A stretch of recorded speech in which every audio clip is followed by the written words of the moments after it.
Boa tarde, pessoal. Vamos dar continuidade à disciplina de Física. Na nossa aula de número 6, iremos prosseguir nos conteúdos de termologia.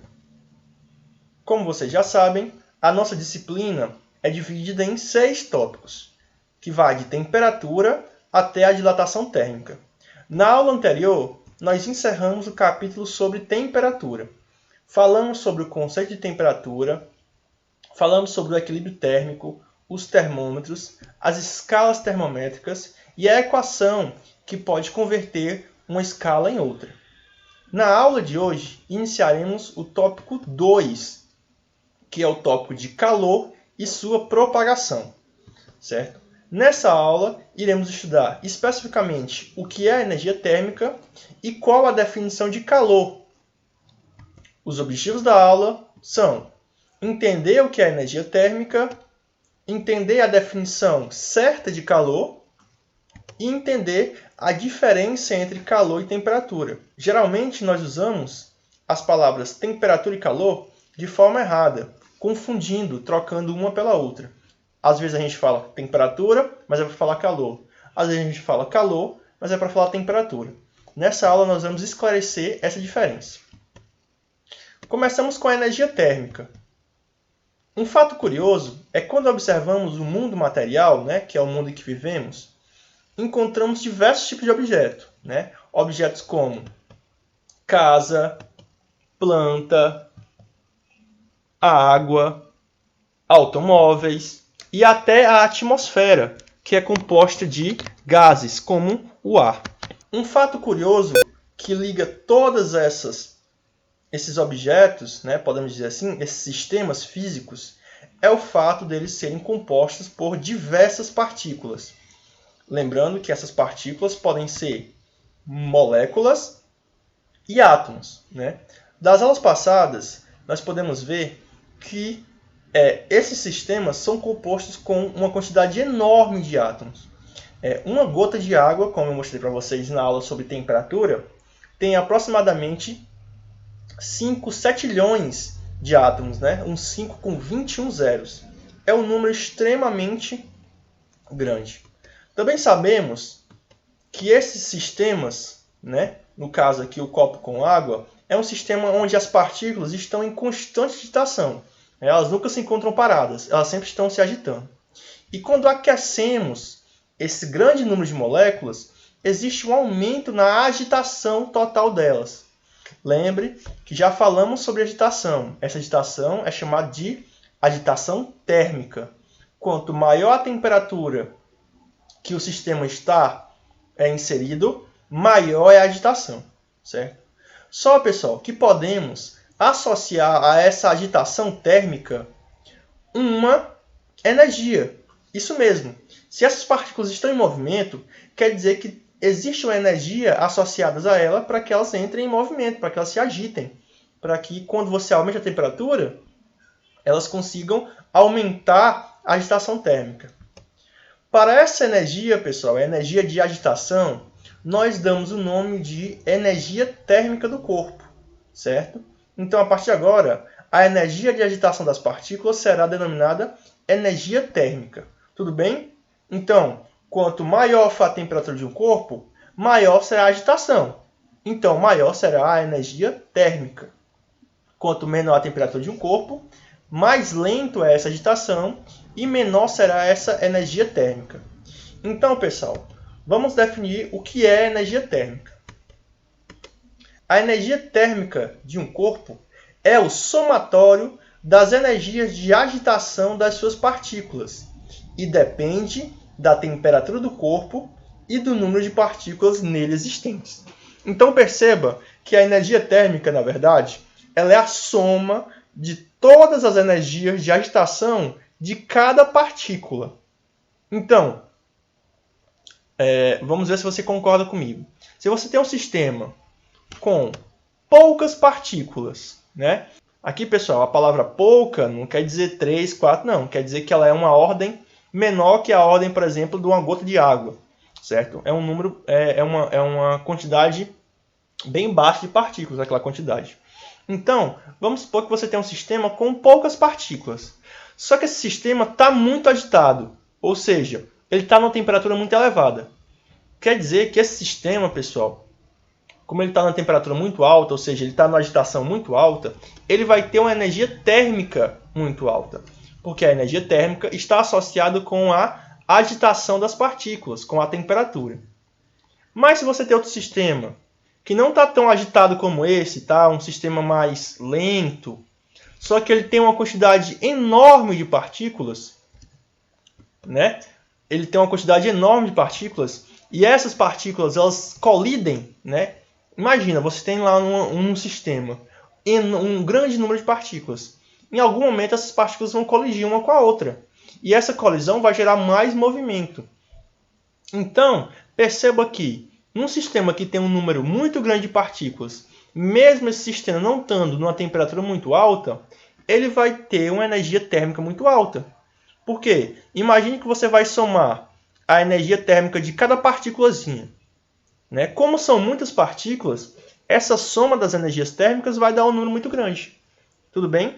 Aqui no caso você tem poucas partículas, mas essas partículas estão tão agitadas que quando você somar a energia delas, você vai ter uma energia térmica muito grande. Então a energia térmica ela depende da temperatura e depende do número de partículas do sistema. Tudo bem? Então essa é a definição de energia térmica. Vamos relembrar uma situação que eu já comentei aqui. Nós temos um copo com água fervendo, né? Um copo com água fervendo e um copo com gelo, certo? Esses dois sistemas eu dei um nome específico para eles, né? Eu disse que é o sistema quente e frio. O copo com água fervendo é um sistema quente, um copo com água com gelo é um sistema frio, certo? Isso aqui é o que a gente já sabe do nosso cotidiano. Só que eu falei lá que essa palavra quente e frio não é uma palavra adequada. Tudo bem? Quando a gente coloca esse sistema em contato, né, o que você vai ter aqui, né, depois de um tempo, é um sistema morno. Né? É um sistema nem quente nem frio, é um sistema morno. Eu também falei para vocês que essa palavra morno ela não existe na física. Né? Não existe uma coisa morna. Tudo bem? Bom, a gente renomeou, né, essas palavras. Um corpo quente, na verdade, é um corpo que tem uma maior temperatura em relação a outro. E um corpo frio é um corpo que tem uma menor temperatura em relação a outro. Essa aqui é a maneira correta de você falar o quente e frio. É maior temperatura ou menor temperatura. E esse sistema com maior temperatura, como acabamos de ver, provavelmente tem uma maior energia térmica, já que a energia térmica está relacionada com a temperatura.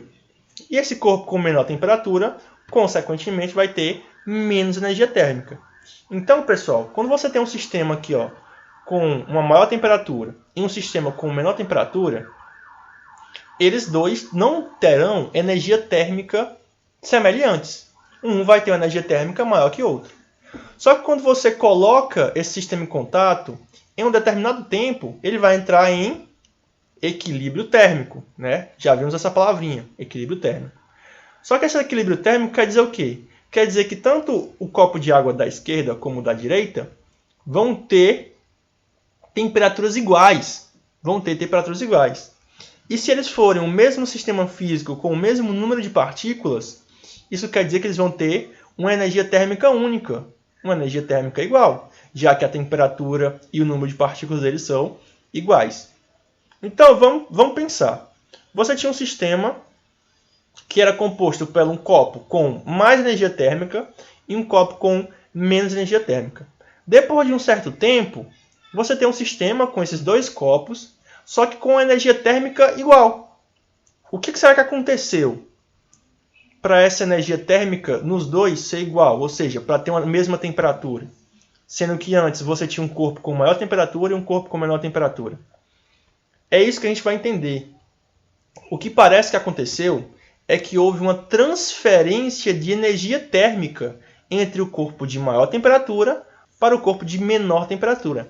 É como se o corpo mais quente, né, o corpo com maior temperatura, cedesse energia para o corpo mais frio, o corpo de menor temperatura.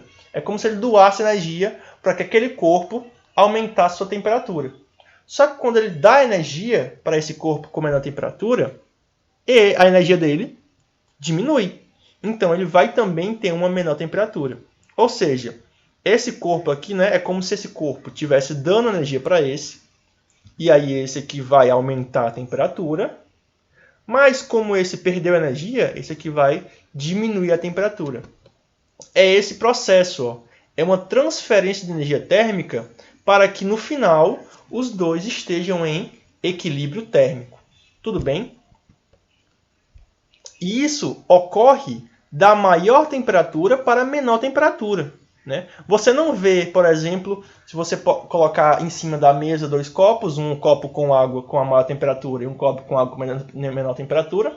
Aí você sai para fazer alguma coisa, quando você volta, o copo com maior temperatura vai estar mais quente ainda. E um copo com menor temperatura vai estar mais frio ainda. Né? Se você colocou eles em cima da mesa, isso nunca vai acontecer. Certo? Você sempre vai ter um sistema que está em equilíbrio. Quando você coloca os dois perto, em algum momento eles vão entrar em equilíbrio. Nunca um vai aumentar mais a temperatura e o outro vai diminuir menos. Certo? Pessoal, para esse processo de transferência de energia, né, para esse processo de transferência de energia térmica, a física dá o nome de calor. Calor, na verdade, é a transferência de energia térmica. Certo? Então, esse processo em que o copo com maior temperatura cede energia, dá energia, transmite energia para o corpo com menor temperatura, se chama calor. Tudo bem? Então, para ficar bonitinho, né, para você anotar no caderno, a definição clássica de calor é: o calor é a energia térmica em movimento de um corpo para o outro ou de uma parte para outra de um mesmo corpo, movimento este provocado por uma diferença de temperaturas. Então vamos lá, vamos entender essa definição. O calor, então, é definido como o movimento da energia térmica que vai de um corpo para o outro, sendo que esses dois corpos têm que ter temperaturas diferentes. Tudo bem? Mas aqui também na definição ele fala que o calor pode ser a energia térmica transmitida de uma parte para outra do mesmo corpo. Então pode ser que tenha um mesmo corpo com temperatura diferente. E aí vai existir esse calor. Pessoal, o calor ele vai ser entendido como um fluxo de energia. Ele vai ser um fluxo. O calor vai ser a passagem de energia de um corpo de maior temperatura para um corpo de menor temperatura. Ou pode ser uma passagem, né, uma transmissão de energia de um mesmo corpo que tenham partes com temperaturas diferentes. Eu vou dar um exemplo para vocês. Vamos supor que eu tenho aqui uma barra de ferro. Beleza? Uma barra de ferro. Aqui eu coloquei essas bolinhas, são os átomos da barra de ferro, certo? Lembrando, aqui o meu desenho aqui está muito fora de escala, né? Na verdade, o átomo de ferro é essa coisa aqui, ó. É uma coisa muito mais organizada. Mas vamos entender que isso aqui é um átomo de ferro, certo? E aí eu vou fazer uma experiência, só para você entender que o calor, além de transmitir de um corpo para outro, ele pode transmitir de um mesmo corpo, de uma parte a outra do mesmo corpo. Então o que eu vou fazer? Eu vou colocar aqui uma vela na ponta da barra de ferro. Né? Então aqui eu tenho a barra de ferro e aqui eu coloquei uma vela. O que vai acontecer? Né? Com o passar do tempo, essa vela vai começar a aquecer na ponta. Né? Eu estou dando energia para a vela, ó. A vela está dando energia para a barra, né? E ela está aquecendo. E essas partículas já estão começando a se agitar, né? Porque quanto maior a temperatura, maior a agitação. E aí, com o decorrer do tempo, o que se percebe é o seguinte, o que parece é que esse calor, né, essa energia que está aqui na ponta da barra, vai sendo transmitida para o restante da barra. Né? Se você já cozinhou alguma vez, você sabe, se você deixar lá uma colher, né, dentro da panela com água fervendo, se você pegar na ponta, vai estar quente. Mesmo que a ponta não tenha contato com a água fervendo. É o que está acontecendo aqui. Ó. E aí, quanto mais a gente aquece, vai acontecendo o seguinte. Essa ponta aqui, ó, ela vai ter uma maior temperatura. Enquanto esse lado da barra vai ter uma menor temperatura. Né? Justamente porque nessa ponta que está a vela. E aí, o que vai acontecer? Com o passar do tempo, essa ponta que está com maior temperatura vai distribuindo a energia, né, átomo a átomo, né, os átomos vão dando energia para o outro, para o outro, para o outro, até que essa energia chegue no final da barra, para que essa barra esteja em equilíbrio térmico, já que um pedaço dela tem maior temperatura e o outro tem menor temperatura. Esse processo que está acontecendo, gente, é o calor. É esse fluxo de energia, ó, que está indo da ponta mais quente para a ponta mais fria, né? Para a ponta com maior temperatura em direção à ponta com menor temperatura. É isso que definimos como calor. É esse fluxo de energia térmica. Sendo que a energia térmica é associado à agitação das partículas, né? Quanto mais agitadas as partículas, maior a energia térmica. E essa energia térmica, ela tem uma necessidade de ser transmitida para uma partícula que tem uma menor energia térmica, para que as duas estejam num equilíbrio, né? A natureza, ela faz esse papel de equilibrar as coisas, né, na maioria das vezes. Tudo bem? Então, pessoal, a aula de hoje foi isso. A gente definiu basicamente o que é o calor e a energia térmica. E a gente falou, né, que o calor, ele, além de ele ser um fluxo de energia térmica de um corpo para outro, ele pode ser um fluxo de energia de uma parte do corpo para outra parte do corpo. Tudo bem? Eu vou ficando por aqui. Bons estudos e até a próxima aula.